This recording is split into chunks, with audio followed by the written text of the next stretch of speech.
உடல் ஆரோக்கியத்துல முக்கியமானதுங்கிறது நம்முடைய உடம்பு ரொம்ப பலமா இருக்கணும் அப்படின்னு எல்லாரும் ஆசைப்படுவோம். உடம்புடைய சக்தியை அதிகப்படுத்தக்கூடிய விஷயங்கள்ல நம்ம ஈடுபடுவோம். அறிஞர்கள் சொல்லுவாங்க, ஒரு 13 விஷயங்கள் நம்முடைய உடம்பை ரொம்ப பலமாக வைத்துக் கொள்ளும். ஒன்னாவது என்னன்னா இனிப்பு சாப்பிடுறது. இனிப்பு என்பது நமக்கு ஜீரண சக்தி அதிகப்படுத்தும். அதன் மூலமாக நமக்கு ஆரோக்கியங்கள் கிடைக்கும். இரண்டாவது ஆட்டிறைச்சி. அதுல குறிப்பாக கழுத்து பகுதியில் இருக்கக்கூடிய இறைச்சியை சாப்பிடுறது ரொம்ப பலத்தை ஏற்படுத்தும் என்று அல்லாமா கல்வி சொல்லுவாங்க. மூணாவது கோதுமையில் தயாராகக்கூடிய ஒரு கஞ்சி, கோதுமை கஞ்சி. நாலாவது ரொட்டியில ஆறி போன ரொட்டி, ரொம்ப சுட சுட சாப்பிடாம ஆறின கோதுமை ரொட்டியை சாப்பிடுறது. அடுத்து சிவப்பு திராட்சையை சாப்பிடுறது.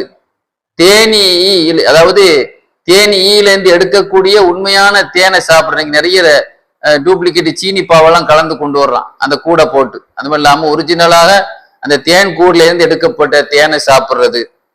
ஆப்பிள்ல இனிப்பு ஆப்பிளை சாப்பிட்றது. அரிசி சாப்பாடை சாப்பிட்றது. பேரத்தம்பழம், அதுல காஞ்சி பேரத்தம்பழம் இருந்தாலும் சரிதான், ஈர பேரத்தம்பழம் இருந்தாலும் சாப்பிட்றது.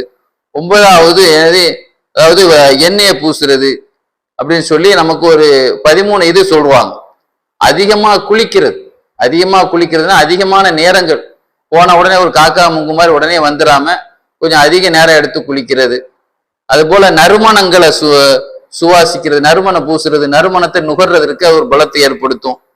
அதுபோல 13வது காட்டன் ஆடை அணிவது உடம்பை பலப்படுத்தும் அப்படின்னு சொல்லி மொத்தம் 13 விஷயங்களை நமக்கு என்ன செய்யறாங்க சொல்றாங்க. இதை நம்ம ஃபாலோ பண்ணணும். அதுலயும் குறிப்பாக இந்த நம்முடைய உடம்பு சக்தியோடு ரொம்ப கொழுக்க வேணும் அப்படின்னு சொன்னா அதுக்கு ஒரு 4 விஷயம் சொல்லுவாங்க. பட்டு துணி உடுத்துறது, இது ஆண்களுக்கு பொருந்தாது, பெண்களுக்கு உள்ளது. அதே போல நமக்கு பிடிச்ச உணவுகளை ரசிச்சு சாப்பிடக்கூடிய சந்தோஷமான உணவுகளை சாப்பிடுறது, அது நம்முடைய உடம்பு கொழுக்க வைக்கும். அதே போல நிரந்தர சந்தோஷம், அது போல கவலை இல்லை, கஷ்டம் இல்லாம இருக்கு. ஒரு 7 விஷயங்கள் உடம்பை பலகீனப்படுத்திடும். அந்த பலகீனப்படுத்தக்கூடிய 7 விஷயங்களை நம்ம செய்யக்கூடாது. ஒன்னாவது என்னன்னா சாப்பிட்றதுக்கு முந்தி வயிறு நிறைய தண்ணி குடிக்கிறது. இது உடம்பை பலகீனப்படுத்தும்.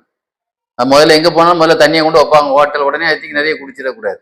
2வது அதிகமான தாம்பத்திய உறவு. 3வது அதிகமான கவலை. 4வது அதிகமான புளிப்பு ஐட்டங்களை சாப்பிட்றது. அது போல சில பேர் ஒழுங்கா சாப்பிட்டாட்டா உடம்பு பலகீன கம்மியா சாப்பிட்றது. அதே போல பாத்ரூம்ல அதிக நேரம் உட்கார்ந்து இருக்கிறது, சூரியன் மறைஞ்ச பிறகு தூங்குறது. இந்த 7 விஷயங்கள் உடம்பை பலகீனப்படுத்தும் சொல்லி அல்லாமா கல்வி சொல்லுவாங்க.